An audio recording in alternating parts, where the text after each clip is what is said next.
जय सनातन धर्म की प्रिय सनातनियों, आप सभी का स्वागत है हमारे इस कार्यक्रम में। सनातनियों, इस समय पर जबकि धर्मयुग आरंभ हो चुका है और हमारे जीवन में एक बहुत बड़ा परिवर्तन शामिल होने जा रहा है, तो ऐसे में बात आती है कि हम उस युग प्रवर्तक को कैसे पहचानेंगे, हम उस ईश्वर के कार्य में कैसे सम्मिलित होंगे, हम कैसे पहचानेंगे कि सत्य क्या है और असत्य क्या है।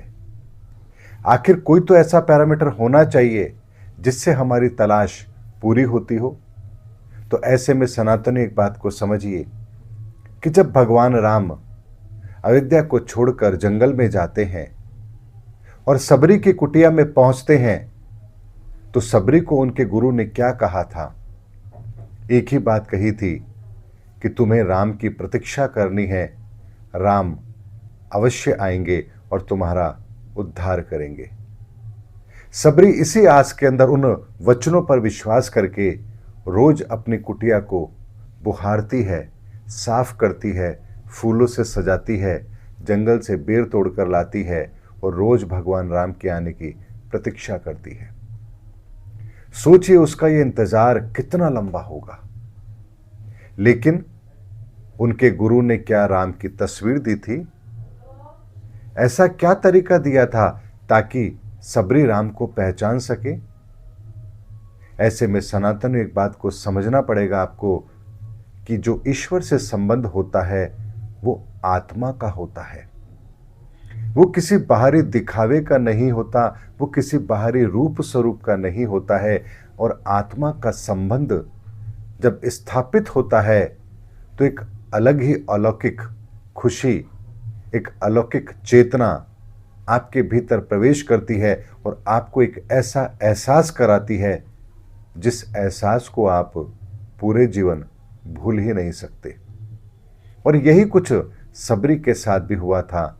सबरी ने जब राम को देखा कि दो वनवासी आ रहे हैं कुटिया के अंदर, तो उन्होंने जैसे ही राम को देखा, सबरी के हृदय से जो उसकी ममता का सागर था, जो प्रेम का सागर था, जो भक्ति का सागर था, वो उमड़ पड़ा और वो पहचान गई कि यही राम है।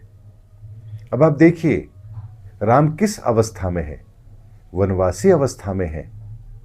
और ऐसे में सबरी ने एक बार भी ये संशय नहीं किया कि अरे इस जगत के त्रिलोकीनाथ और वनवासी के भेष में। उसके मन में जरा भी संदेह नहीं हुआ। उसने राम को तुरंत पहचान लिया और उसके पहचानने का जो तरीका था वो आत्मिक था। वो किसी बाहरी वेशभूषा से संबंधित नहीं था, वो सुंदरता से संबंधित नहीं था। वो संबंध था तो केवल और केवल आत्मीयता का संबंध था। और यही कारण है कि जब भी भक्त हुए हैं इस धरा पर, उन्होंने ईश्वर को केवल और केवल आत्मा के संबंध से पहचाना है और कोई तरीका यहां काम करता ही नहीं है। इसीलिए आप देखिए राजा जनक के गुरु अष्टावक्र जी, क्या शरीर था उनका, लेकिन राजा जनक ने उनको गुरु माना।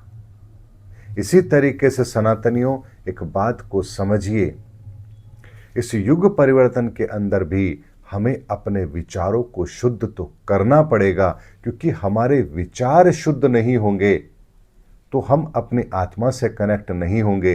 और अगर आत्मा से कनेक्ट नहीं हुए तो हमें ईश्वर समझ में नहीं आएगा।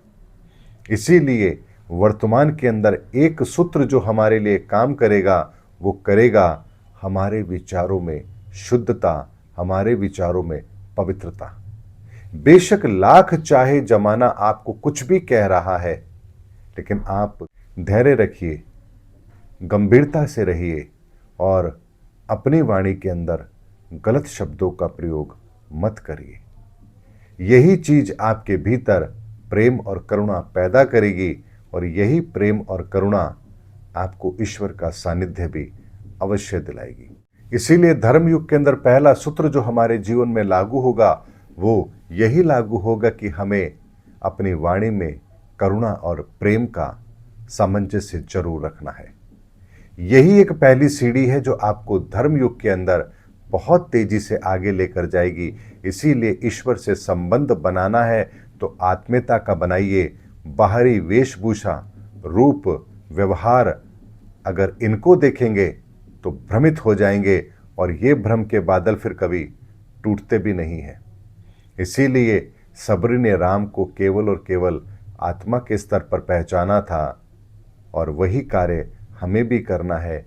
इसीलिए एक बात को समझिए सनातनियों, हमारे धार्मिक शास्त्र ग्रंथों के अंदर जो भी दृष्टांत दिए जाते हैं वो हमारे जीवन के अंदर ही किसी न किसी परिस्थिति का वो जवाब होते हैं।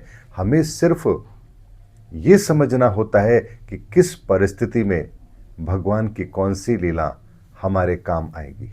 इसीलिए वर्तमान के अंदर जब बात कल्कि की चल रही है, युग परिवर्तन की चल रही है, सत्य की चल रही है, धर्म स्थापना की चल रही है, तो ऐसे में हमें वो कौन सा तरीका अपनाना है जिससे हम सत्य की राह में तेज गति से आगे बढ़ें। तो उसका सीधा सा पर्याय यही है कि अपने मन, अपने वचन और अपने कर्म पवित्र कीजिए।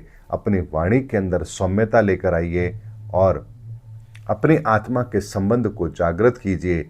वही आपको वो विवेक देगा जिससे आप कण कण में बसे उस परमात्मा को देख पाओगे, समझ पाओगे और अपने जीवन के लक्ष्य को निर्धारित अवश्य कर पाओगे।